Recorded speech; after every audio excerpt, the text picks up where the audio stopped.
I am unashamed. What about you?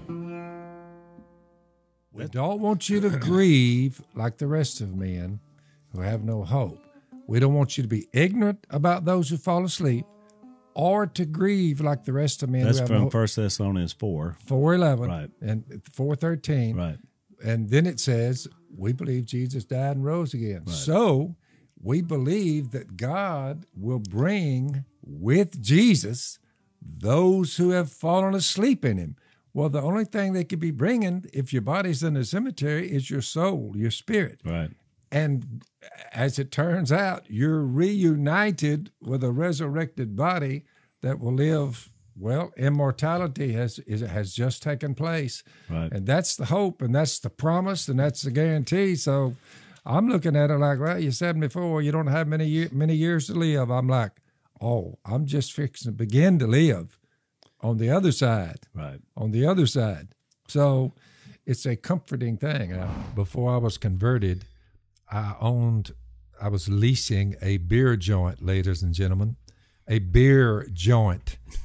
You're like, where they're That's fighting a bar, and by the way, in drunkenness. the modern And vernacular. look, Redneck bar. And at my conversion, the reason I was converted is my younger sister, Janice Ellen, told a preacher, a proclaimer, and a good one.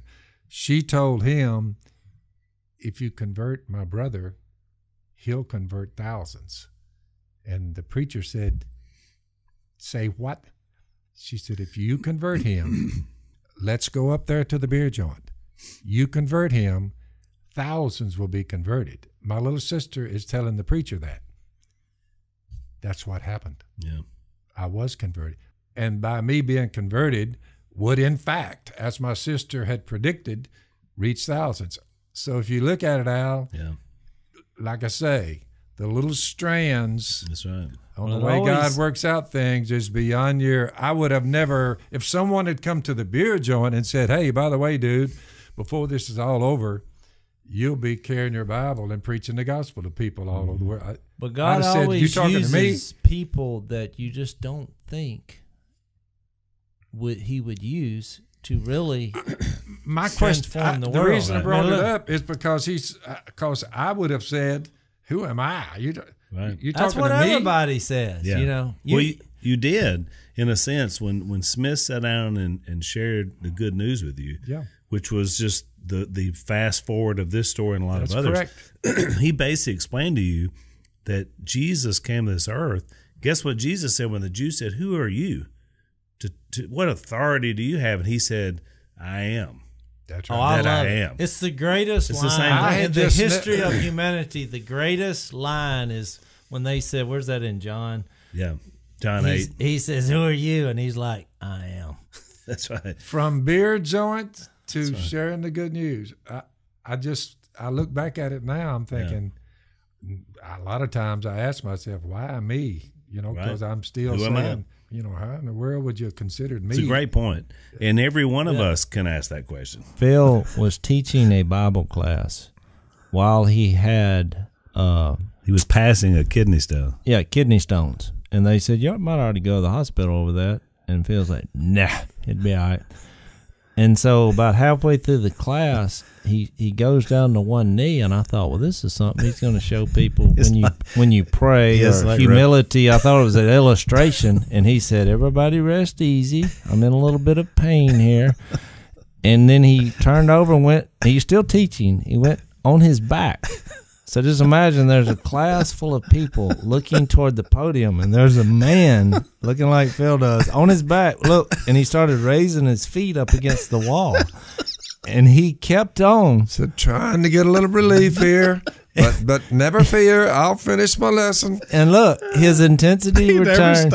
He never stopped the lesson. And finally, after it was the time, okay, it's been 45 minutes, that a man taught with his head pointing the other way with his feet up on the wall. Did he have a Bible? Yeah, had his Bible. And I'll turn over and read it, And the further I went, my mouth finally, there was so much pain. I said, I don't know whether my mouth's going to keep moving or not. His lips started quivering, and I thought, this man's fixed to die right here, and he's my dad. And they literally in the Bible class, in Bible class, and they finally convinced him to go up. Well, the nurses back in the back, 'cause we had some medical people there, they were up there betting on whether you'd finish. Is he going to make it or not? So they were placing their bets. So the idea he'll just never say, make it, and some of them said, "Oh, he'll make it." Of course, then he goes to the hospital, and they say, we got to go up in there and see what's going on. And Phil said, "Whoa, go up in there." I said, "Start with that. Go, how does that work? Explain that one. So go Phil up in gave there." him an exegesis on what a one-way road is supposed to be. Yeah, that's supposed to be an But off-ramp. anyway, they said, "Well, Phil, we're going to put you under." And I'm getting to the point that Phil does not, when he has an ailment, he just doesn't do what normal people do.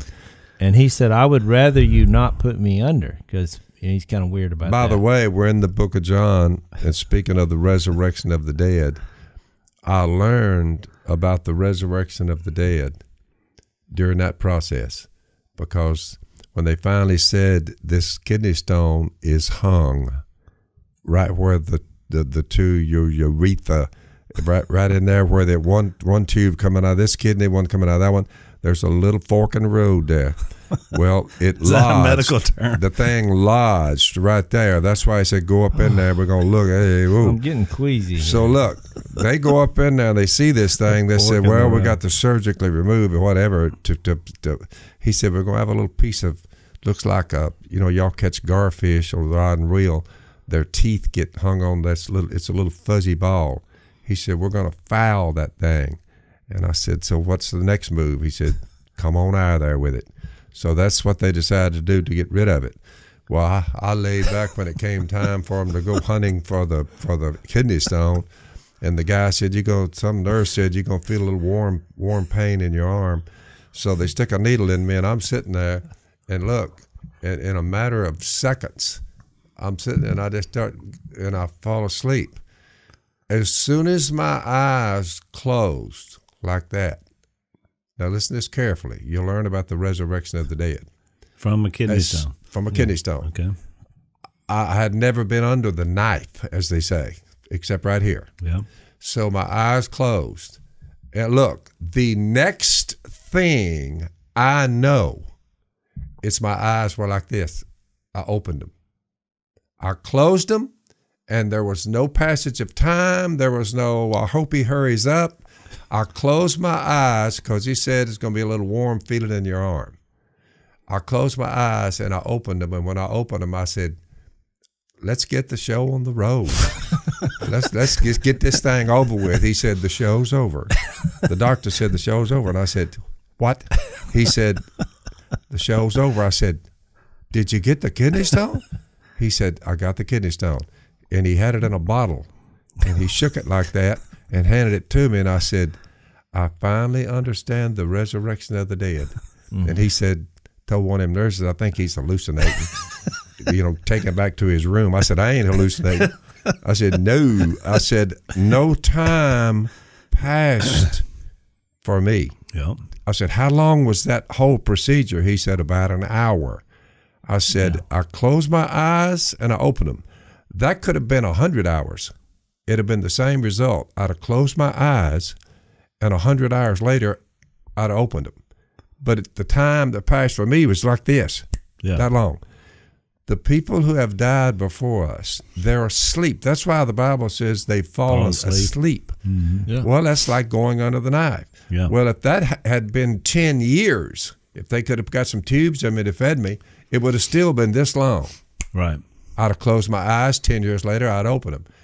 The Apostle Paul and all of them, they've fallen asleep, their bodies, but they open that. The worst it can be when you pass, when you physically die, you close your eyes. No time passes for you because you're dead asleep. Right. No time passes, and look, you just close your eyes. So 1,000 years go by. I think 1,000 years go by, and you say, boy, resurrection day. That's the worst it could be. I'm a 74-year-old male. I'm listening to the man, God who becomes a man, a human being, God in flesh, John 1:14, and I've come to a conclusion. I love him. Yeah, that's good. Now look, I've had trouble even telling my woman I loved her. But and for the first 30 years after my conversion, I didn't go around telling people I love Jesus because they're like, you what? But at 74, I love him. Yeah. You know what I'm saying? Yeah, that's good. Because I read this and I'm like, he who does not love me will not obey what my command. It's like a relationship. I mean, it has to be deeper than. It's got to be deeper. Oh, I better not mess up here. It's like, no, I love my Lord. I'm not going to do that. It's like when I was a kid, Phil and Kay, they didn't tell us they loved us. I mean, it just wasn't. Do you remember the first time that he told you that? It wasn't the Robertson way. In case I ever missed it, Jace, trust me now, I do love you. Yeah, I appreciate it. That's probably the third or fourth time. I mean, I was a grown adult. Phil did it through. He made a big deal the first time because he just said, "I never have said this," So well, I think Al told me the story, Phil. Bill Smith had preached a sermon on love. Everybody was grown, and you felt convicted by it. So you come home and everybody's eating lunch or whatever, and you say, hey, everybody stop what you're doing. I got to tell y'all something. I think I remember this. I was going to tell y'all, I love you. Yeah. And everybody was like. And then everybody laughed because it was like, well, that wasn't that. Yeah, and when I told you about scratching the head, I scratched my head on things like, love your enemies. Yeah. I'm like, well, right. Dude, what? He said, love your enemies. So I always tell them the hook net story when the people were stealing fish from me. And I'd always scared them off with the shotgun saying, don't be stealing my fish, yeah. So finally one day I said, Jesus said, love them. I said, it won't work, but I'll try it because he said it. So I said, I'm actually going to see if that works. Well, I go out there and the people who are stealing my fish, I said, boys, I got them at gunpoint, but I didn't have the gun on them. I had a gun with me just in case. But then I said, love. I said, guys, you don't have to steal them. I'll give them to you. And they looked at each other. But that did work better. It actually did. Yeah. Well, they quit stealing from it. What started us to be on TV was a commercial. And That's right. Benelli, became our sponsor, not because we wanted to leave Browning. They said, we no longer, thank you. We no longer need your services, which is kind of how it goes when you have sponsors for videos and all. So Benelli, I think it was one of the funniest moments ever because they wanted to do a commercial because they really liked our videos. And they said, we want to do a commercial. Would y'all do it for Benelli? And we'll give you whatever money for your to help you do your video. And look, it was not big money. No, it wasn't back then. Everybody's like, oh, you got I Benelli. think we were more excited about getting the Benelli shotguns. You're doing it to get the shotgun because, they're proud of it. They have a high dollar, but it's a great gun. So they all come down. This is before any of us has ever seen a TV crew or people. And so here's a small crew, which it looked big to me back then. There's about four or five. Yeah, three or four people, and they got some cameras. And the guy who led it, who became known as the Marine, he was like getting out. They had, sheets of paper and with dialogue. And Phil was just standing there. He kept saying, "Y'all ready? Y'all ready?" And they were like, "Yeah, we'll be right with you, Phil." I mean, they were like, "No, I think if he says this, we'll do this 3 times." Phil said, "Y'all ready? Y'all ready?" And everybody kept talking. And finally, tell them the premise. Well, they were going to say what is the best shotgun, and they wanted him to. They were looking at some catchy lines or phrases to promote their. They were looking for the hook. They said, "We got a hook. If he says this about it, but whatever." They're all arguing about what they want me to say. That's right, and so which is what TV people do. Oh yeah. And Phil said, "Y'all ready? I got it." And it's like, "Well, you got what?" Phil's like, "I got the line. You can save all that crap." And so the Marine, is kind of how the way we filmed that. The Marine, to his credit, which is why he became one of the producers of the show. That's right. He said, "Hey," he kind of jumped on the crew. He said, "Hey, turn the camera on and shut your mouths and let's hear what he's got to say." And so they turned the cameras on, and Phil said, "The best shotgun is one that goes boom, boom, boom." And it was like a weird silence. And then they all kind of chuckled. Yeah. And Phil said, that'll do it. And so, like, start getting his mic off, you know. And the Marine said, you know what? I think he's right.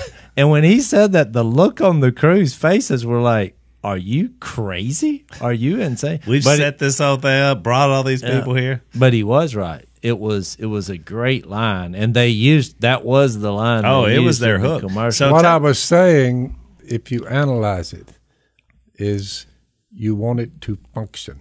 Yeah. Right. In Boom, a creative boom, way. Boom. Right. That's right. I said it in a way where they're like, well, what do you mean? I said, it will fire when you pull the trigger. Right. Because shotguns have habits of hanging up. Oh, yeah. Because most people, when they do a commercial, they're like, hi, guys, use this Benelli Super Black Eagle 3. It's great for functionality. Well, people, they quit listening when he went, hi, guys. They gone. That's right. They own the point. But if you can say something that makes people think that's not on the nose, which, granted, is why we started doing a TV, because the Marine, he thought, that was kind of clever. We need to get these guys a TV show. And so that introduced Benelli Presents Duck Commander. Paul makes the point. He got you? Yep, he got you, Al. He's in your shirt. You got him? There he is. One finally got You sting him? Yeah, he's done me. Oh, man. And then he gave the I'll kill him. Well, I think you crippled him, but I will kill him for you. You cripple him.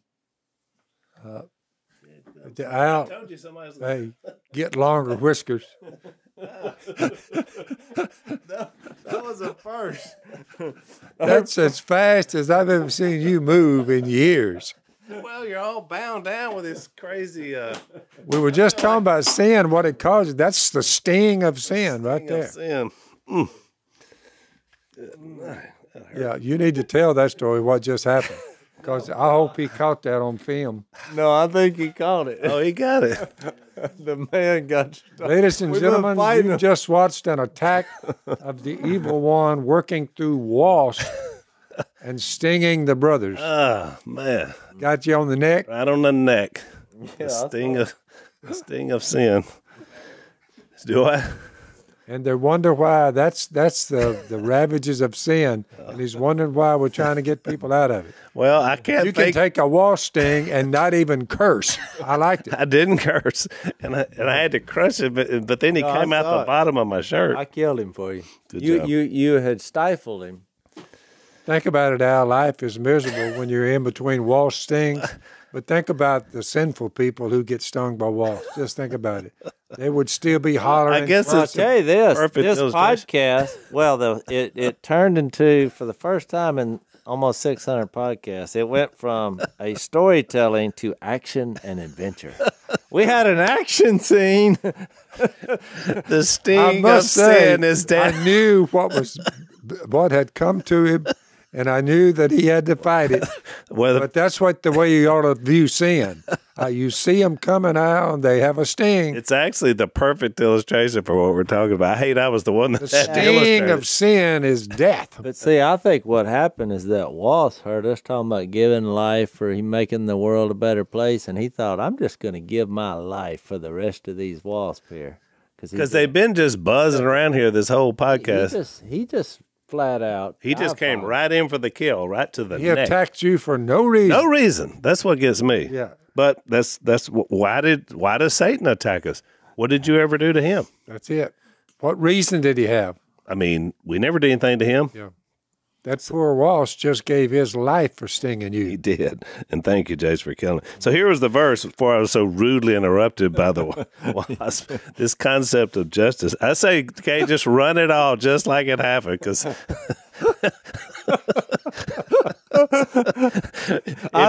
whoever paid to subscribe to Overtime is going to be I very. would have paid to see that. I would recommend that we bump that one segment up into the actual, like, has the intro for the main body.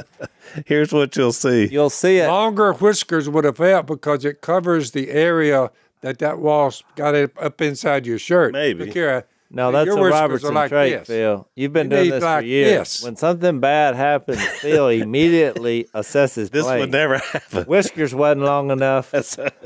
Longer whiskers, because one lit in his whiskers earlier. Yeah. That is true. All right, well, let me read my verse about justice. On the topic of love, love is patient, love is kind. Now just think about when somebody's life is on the line. Love is patient, love is kind, love does not envy, it does not boast, it's not proud. You got to remember, when Jesus talked about, when he talked about murder, he said hatred, you get the same penalty. Mm-hmm. Just to hate your brother. You've heard it said from long ago, don't murder. But I tell you that anyone who hates his brother is a murderer. That's the way he put it. Right. You say, so hatred is on line with murder. So what? I'm getting there. Do we have the right self-defense?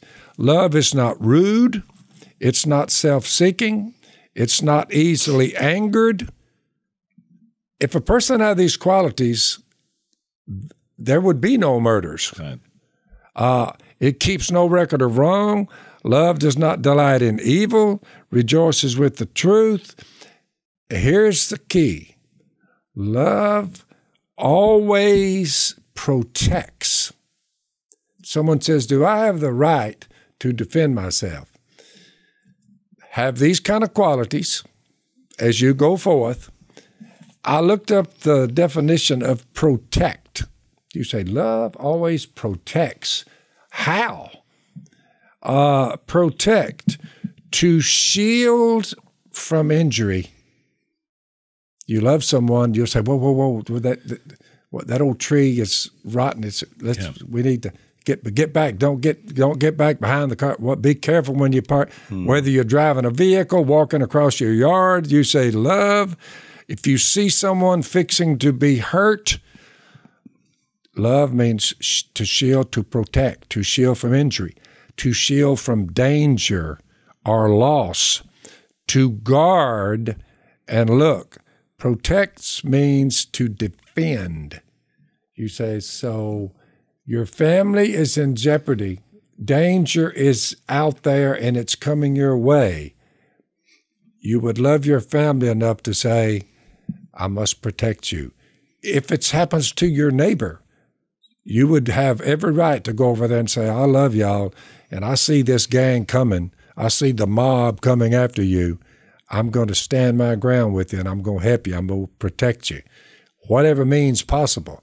That's my view of self-defense. I think it's a good point. Yeah, because if it's possible, you'd a lot rather have a Bible study with these 5 thieves that are going to take over your house and rape your wife and children. Right. You'd rather sit down with a Bible study.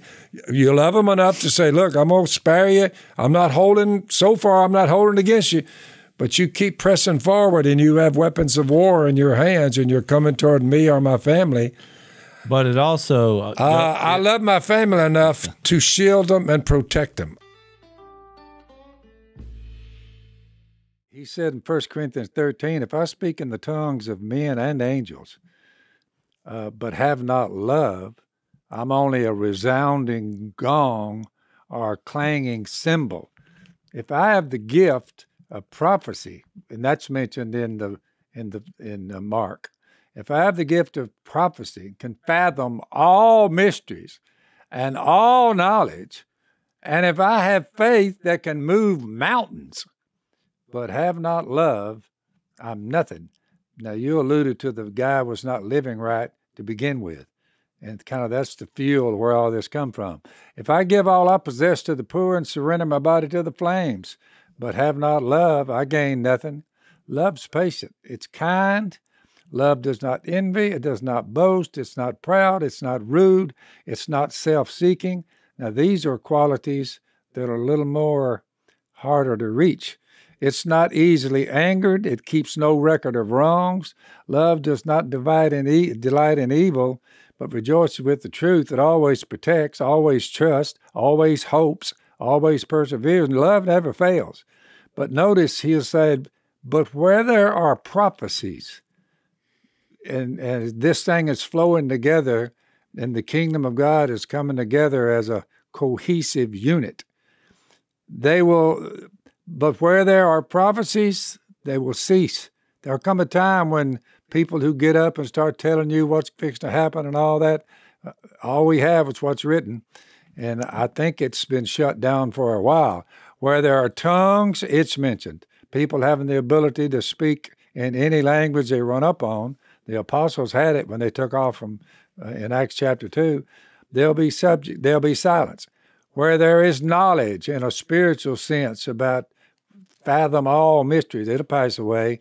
For we know in part and we prophesy in part. But when perfection comes, and it's resting on the love of God and the love of each other, the imperfect disappears. He said, when I was a child, I spoke like a child, I talked like a child, I reasoned like a child.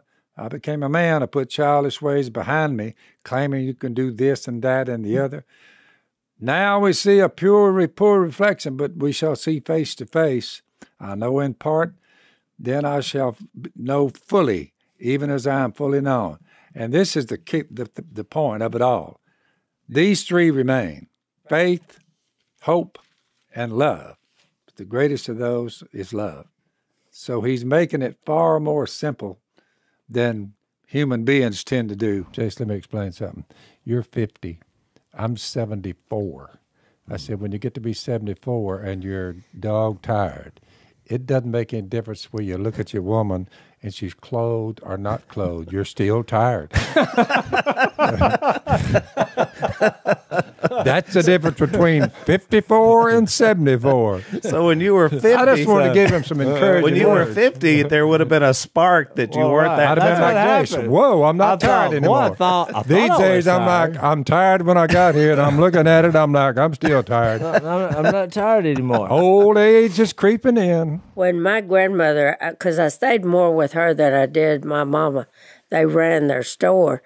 And I remember the little bit of memories I have of Papa, that was my nanny's husband, and them as they carried on, which I remember they had 2 double beds with a nightstand in between. But every night, they're so old, but they reached across and they held hands. And, just little things like that. It was so touching. And then I remember the 2 rocking chairs in front of her heater. And she would read the Bible to Papa. She would read it. And, I mean, the best she could. She wasn't that good because, they didn't have a education, everything like that. But there were so many things that I observed in that, that it was just like, wow. I mean, you could know they loved each other. You could know it wasn't perfect.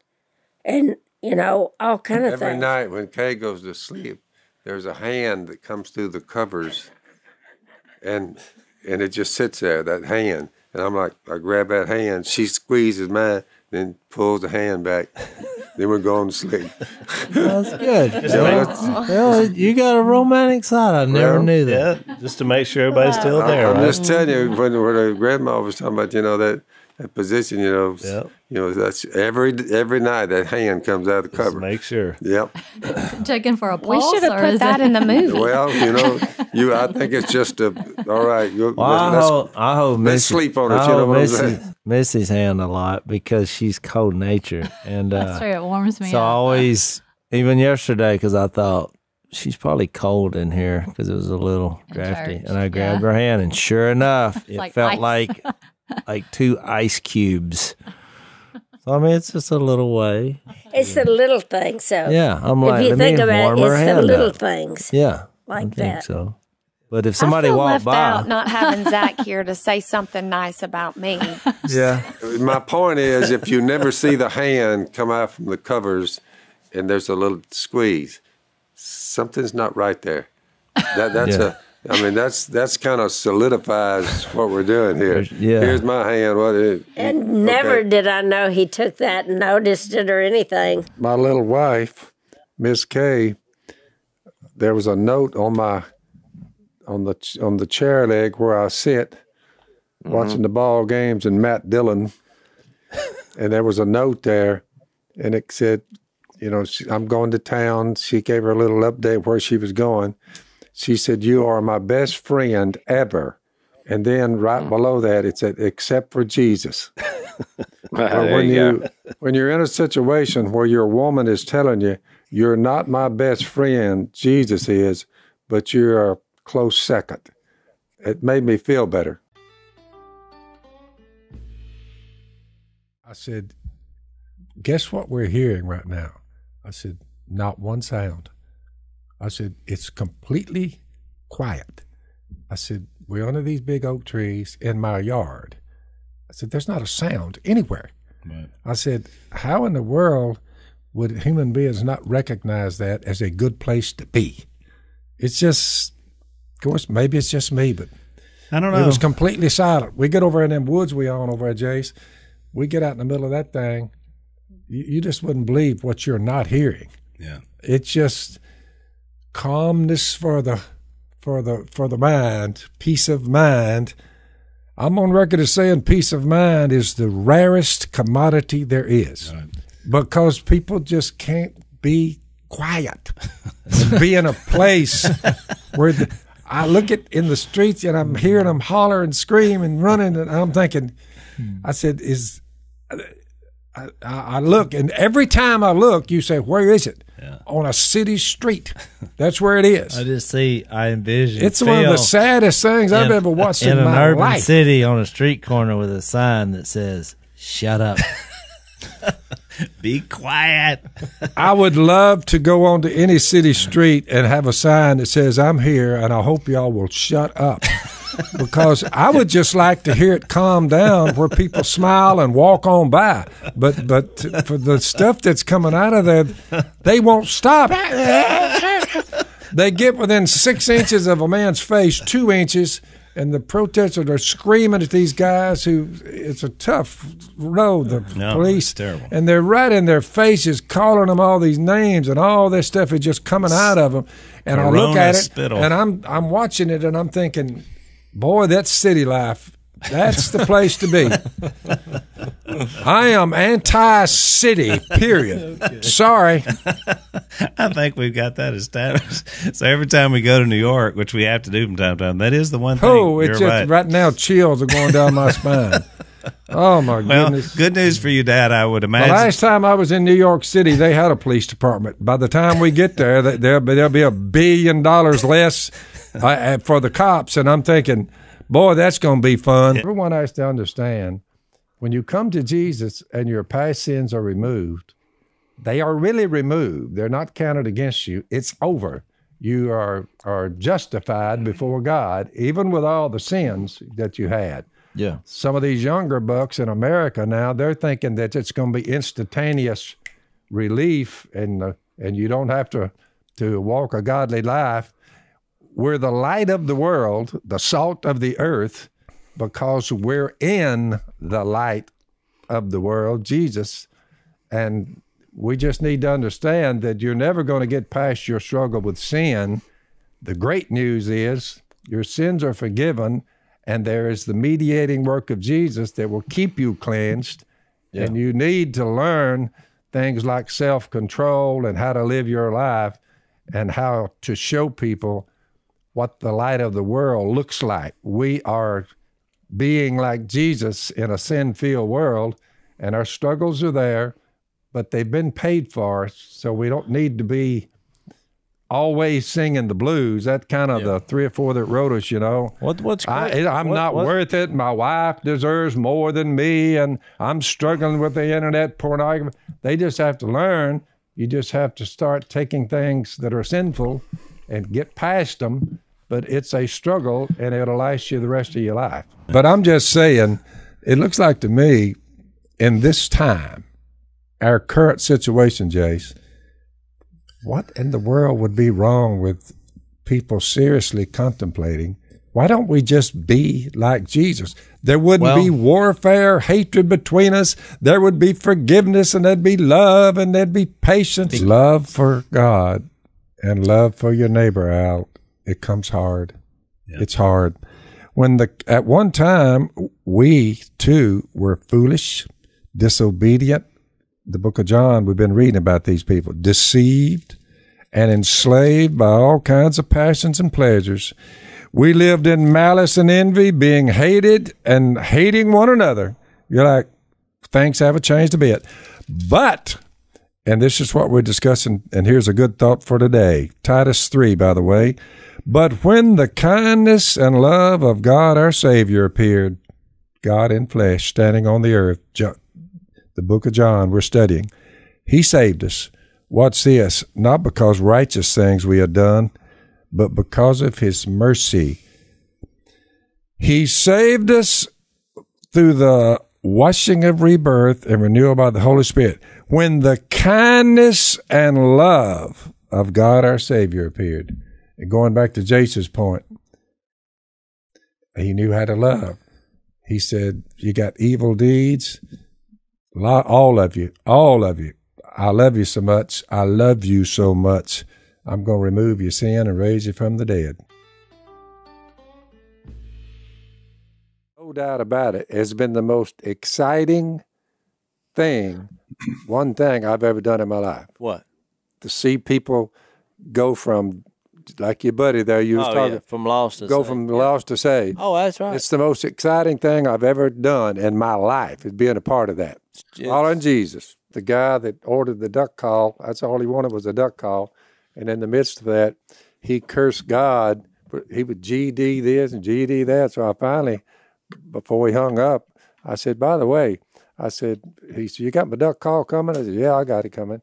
I said, by the way, I said, why do you keep cursing the only one that could save you from death? And it was silence. Well, he said, hey, send me my duck call. Well, about 10 minutes went by and the phone rang. He said, hey, it's me again. He said, you know what? I never thought about that. I said, well, you're cursing him. And I said, unless he can get you out of here alive, I don't know nothing, no one else that could.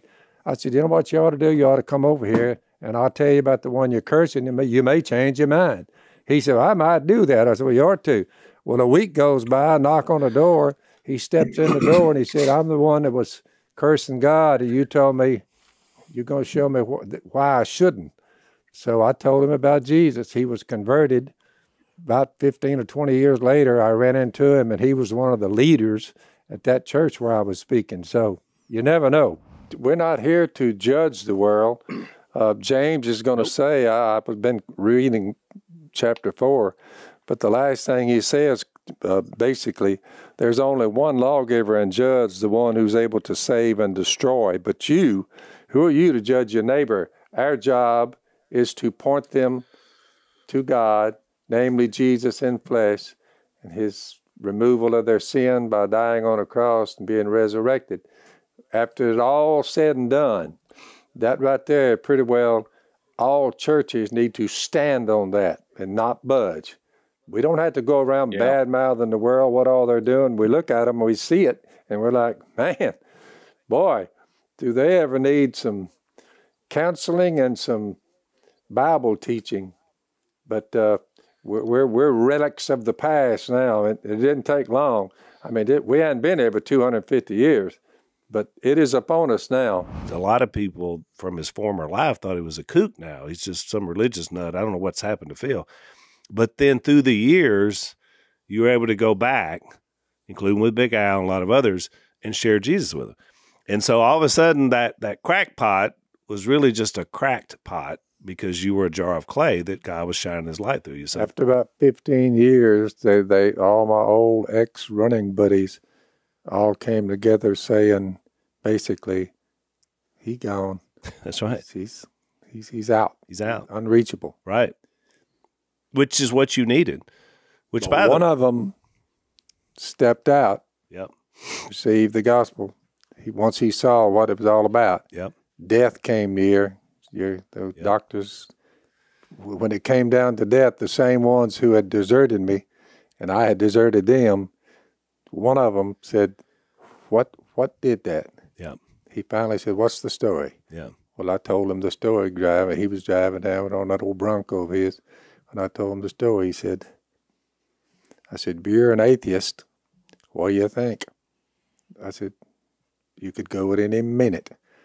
And he said, that's what I have just now come into grips with. He said, I could die at any time. Aneurysm near my heart. So I baptized him. 2 months later, he dropped dead. Yep. And you spoke at his funeral. And I was standing there when he's in the casket, and I'm speaking to the town, brought my reputation with me, as rough as it was.